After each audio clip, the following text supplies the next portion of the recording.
پرانے زمانے میں مصر کے بادشاہوں کا لقب فرعون ہوا کرتا تھا۔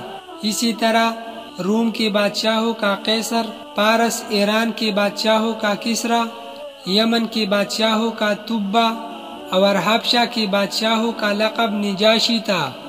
مصر کے جتنے بھی بادشاہ گزری، ان سب میں حضرت موسیٰ کلیم اللہ علیہ السلام کے دور کا فرعون سب سے زیادہ بد اخلاق، سخت دل اور ظالم تھا۔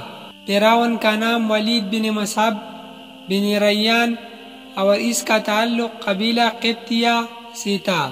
حضرت یوسف علیہ السلام کے دور کے فرعون کا نام ریان بن ولید تھا، جو کہ ایمان لے آئی تھی۔ حضرت یوسف علیہ السلام اور حضرت موسیٰ علیہ السلام کے فرعونوں کے درمیان 400 سال سے زیادہ کا فاصلہ تھا۔